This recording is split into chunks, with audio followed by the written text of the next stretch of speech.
এই যে আমার এই ভাইজান আসছে আর এই যে চাচা আজকের প্রায় 30 বছর ধরে ফ্যামিলির জন্য করছে। তার অতীত জানতে চাইবো না, শুধু একটা কথা বলবো, মানুষ মানুষের জন্য। চাচা আজকের ভাই আজকে প্রায় 7 মাস ধরে চাচার খাওয়াইতেছে বিনা স্বার্থ, ওটা উপরে আল্লাহ দেখবে। আর আমি যতটুকু পারলাম চাচার জন্য।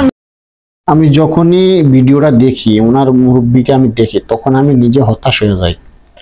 আমি যখন মানে টিকটকে প্রথমে ভিডিওটা দেখছি, যে অনেক টিকটকার ভাই এই ভিডিওটা বানাইছেন এই আঙ্কেলরে নিয়ে, আর এখন ফেসবুকও যে বড় ভাই ভিডিওটা বানাইছেন, ওনাকে অসংখ্য ধন্যবাদ। উনি খুবই একটা ভালো ব্যক্তি, উনি অনেক ভালো কাজ করেন মালয়েশিয়া, আমরা সোশ্যাল মিডিয়াতে দেখি। তো যে কথাগুলা বলার দরকার, যে এই যে মুরব্বী আঙ্কেল, ওনার এখন বর্তমান যে অবস্থা, ওনাকে দেশে ফেরত যাওয়াটা অত্যন্ত জরুরি। আসলাম তার জন্য লুঙ্গি গেঞ্জি এমনকি জুতো ফল টল, আর চাচারে আমি কিছু ক্যাশ টাকা দিয়ে গেলাম। চাচা এখানে আপনার 250 রিঙ্গিট দিয়ে গেলাম, 250 রিঙ্গিট। আর চাচার টিকিটের দায়িত্ব পুরোটাই আমার। আর এই চাচার বাড়ি কোনে আমি এটা জানি না, কিন্তু একটা কথা বলবো কি, চাচা হালকা দেখতে পাই চোখে, এমনকি তিনি একটু অসুস্থ আছে। তো শুধু একটা কথা বললো যে এই চাচার চেহারা দেখে যদি কোনো ভাই যদি তারা চিনতে পারেন, কোনো বোন যদি চিনতে পারেন, দয়া করে এই ভিডিও নিচে একটা কমেন্ট করবেন, এই ভিডিওটা সর্বোচ্চ শেয়ার করবেন। আল্লাহ না করুক আপনি একজন প্রবাসী, হয়তো আপনি একদিন বিপদে পড়তে পারেন।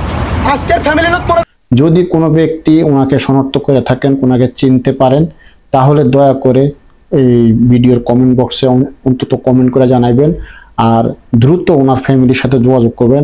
কারণ আমরা চাচ্ছি মালয়েশিয়ান প্রবাসীরা যেন উনি ওনার পরিবারের কাছে ফিরে যায়, ওনার পরিবারের কাছে উনি যাইতে পারে ভালোভাবে।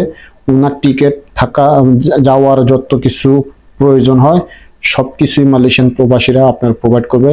এই ভিডিওতে বড় ভাই বলে দিয়েছেন যে ওনার টিকিট সবকিছু আমি গ্রহণ করব।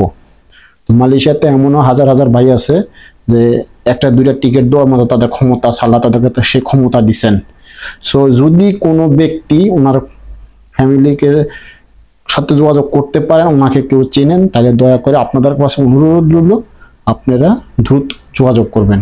কারণ এটা আমাদের নিজের দেশ না, এটা একটা প্রবাস, এটা অন্য দেশ।